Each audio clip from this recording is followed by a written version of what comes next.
கோவை உக்கடம் அருள்மிகு ஸ்ரீ லட்சுமி நரசிம்ம சுவாமி திருக்கோவிலுக்கு தங்கத்தேர் செய்யப்படும் என மாண்புமிகு தமிழ்நாடு முதலமைச்சர் கழக தலைவர் அவர்களின் ஆணைக்கிணங்க மாண்புமிகு தமிழ்நாடு இந்து சமயம் மற்றும் அறநிலையங்கள்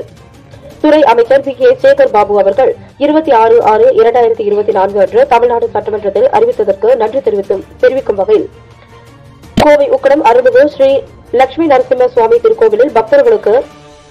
லட்டு மற்றும் கல்கண்டு பிரசாதங்களை கோவை மாநகர் மாவட்ட திமுக செயலாளரும் முன்னாள் சட்டமன்ற உறுப்பினருமான நா கார்த்திக் அவர்கள் வழங்கினார். இந்நிகழ்வில் அருள்மிகு ஸ்ரீ லட்சுமி நரசிம்ம சுவாமி திருக்கோவில் அறங்காவலர் குழு தலைவர் நா ரகுபதி, அறங்காவலர் ரவிச்சந்திரன், பெரியக்கடை வீதி பகுதி ஒன்று செயலாளர் மார்க்கெட் எம் மனோகரன், கோவை மாநகராட்சி கிழக்கு மண்டல தலைவர் லக்குமி இளதேவி கார்த்திக், 81வது வட்டக்கழக செயலாளர் டவுன் ஆனந்தன், சிங்காநல்லூர் பகுதி ஒன்று துணை செயலாளர் கஸ்தூரி அருண், கோபி, செந்தில்குமார், விஜயன், பிரதீப் குமார், ஆட்டோ மேக்ஸ், சந்தீப் குமார், கழக நிர்வாகிகள், திரளான பக்தர்கள் கலந்து கொண்டனர்.